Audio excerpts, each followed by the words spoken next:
Okay, this is part two of from part one. Okay, I wanted to touch on homelessness again. Okay, Andy Burnham and other people want to eradicate homelessness. Okay, let me start with possible solutions. Okay, um, they had the box homes in Lewisham. I think Lewisham, Catford, somewhere around there. West same, I think anyway, same area anyway. But they, I think Catford's in Lewisham. We're talking about. See, I'm getting confusion. Catford is in Lewisham, Borough of Lewisham. Anyway, and they had these little metal like boxes, but they're like habitual containers, I think, but they're quite big inside. So they had them with ladders going up. I don't think they're for a big family. Maybe a maximum of 2 people living in there, I think. Okay, maybe 2 people and a baby, but they're not bad as long as the security and the security can get rid of Roggins. Yeah, these kind of people are placing there don't ruin the environment. Of like, it's not too bad really. It's very innovative. Okay. Also, you got boatels. Okay, like in the Netherlands. They're very innovative, but I think the engineering behind it, you have to have someone to get rid of the water, excess water. So you just build around the boat. You'll have some water, but with the tides and all that, you just like a suction you put underneath where underneath that the water area. So you have to build around the boat. That means not with like if there was any tidal surge or whatever, the boat won't get affected. So you build around up, but you still have some water coming in from the river. Okay. I don't know if you do. I don't think seasides or not, but rivers are probably more safer. But you know, um, yeah. So you have a suction that come out. You bring back water in, so it levels out. So it's like it's on a river, but there's protection underneath. So there's like a little barrier. So anything there was some bad weather, it won't affect the boat. That means protected. Yeah, you may get experience in terms of the airborne effects, but not the hydro effects. So that could be done. That's if you're not the people homeless are not seasick. They're happy to live on by the river. You know, um, they're happy to have a little move here and there. They're happy with that. I worked in a boat. I worked on a cruise liner. I worked there, and it's like a home. Like you've got a fireplace, you've got a bedroom, you've got a kitchen. You got your upstairs and downstairs. It's just like being at home. But when you look out the window, it's water. And you got maybe one example when I was, yeah, it's water. You see people on shore, the pier, and all that. You always just see water most of the time anyway. Yeah, it's all cool. Some people do get ill. Some people have nausea.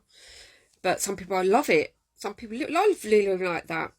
The sailors. Well, you're actually still, in this case, what I'm proposing, you're not actually sailing away. You're actually at the deck, the dock. You're not sailing away. This is not to sail. Like I said, the barriers around to pull in. That's not to sailing away. It's just to be at the river. It's like illusion. It's a bit like an optical illusion. Like, oh, this thing can sail off. If you remove the barriers, can sail off. But these strong barriers are just balancing. There's no tidal surge, so no one's like going to drown or anything, So they mainly want to look at that. Look at the Netherlands model on that, But I had actually stayed in a, what do you call it, a cruise liner, when you call it a ship. That it felt like home really, but obviously you get your bumps here and there, and you get a bit of water, and the seas rough. I actually stayed there when it was moving. There's a difference, so it shouldn't be too bad if it's that still. Okay. And plus, if there's reception, obviously they need to be supervised with fire and all that. That's the issue. If the person's got psychological problems, There needs to be like more security and like more like alarms and all that. So you'll get like one officer checking if it's okay, stuff like that. Probably it could be a halfway home. I don't know. There's so many. You know, I told you the box, the containers and all that, and the botels. So that can be the solution. It could be. But as for Meghan Markle and Prince Harry, we're having this debate in the UK whether they should pay for their security.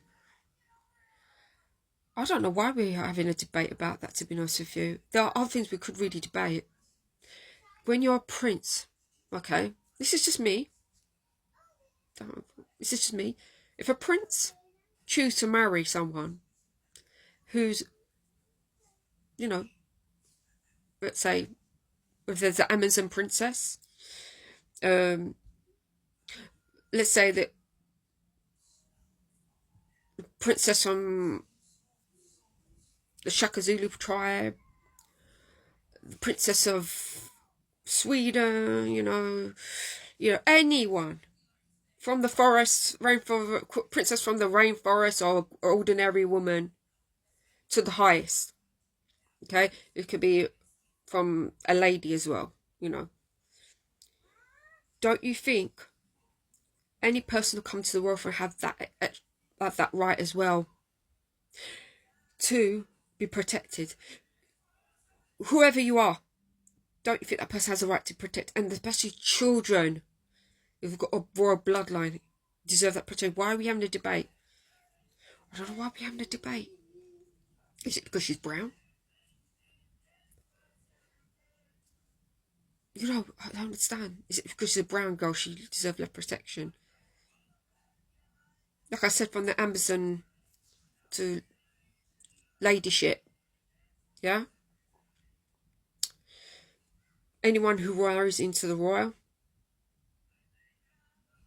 family deserve protection. It's a given, okay? This lady has bred royal children, whether it's brown, green, yellow, pink, yeah? I should say black as well, okay, for the black community, deserve it. Because that was the prince's choice. The queen could have rejected it, because said, no, you don't marry her. Because he has that permission from the queen. So you just like change the rules. It doesn't make you sincere in a way. You're very insincere. Because the queen approved that reunion, that marriage. They have to ask permission. It's royal protocol to ask permission for a marriage. It's not like ordinary people. Oh, I'm going to run away with my queen, my brown queen or black queen. You know, if you're from another, like, non-royal, we're going to go live somewhere where we're a bit more peaceful, no one's bothering us, we can accept our union. No, he has to ask permission. The queen approved it, got married, yeah, in a royal setting. So why is this question coming up? She deserves the protection automatically. She's actually parented royal children. These royal children are going to be a target, especially her, because she's associated with the royal family. So why are we asking these questions? And don't tell me now especially when she's back now, she's not going to do royal duty while she's acting, apparently. She's going to be an actress again. She still needs protection, whatever she's doing. That's my view. I think some people are very trying to impress the far right. It's fine. I can see things what they are now. I can see the racial issues going on, the hypocrisy, especially with Jason Arday and so on. All the rubbish that's been going on in this country. It's overwhelming for me, a person of colour. Okay, there's a lot of favoritism. There's a lot of disdain for people who are progressives, black and brown progressives. Okay, there's a lot of laws. One law for rules for the other, one for them. I've seen it all. I've experienced it. So don't tell me otherwise. Okay, in this country and abroad. You can't tell me anything. You can't gaslight me. The media cannot gaslight me. Okay? So I know the truth out there. I'm not saying all white people are bad people. but I know the truth, what's going on. Anyway, take care.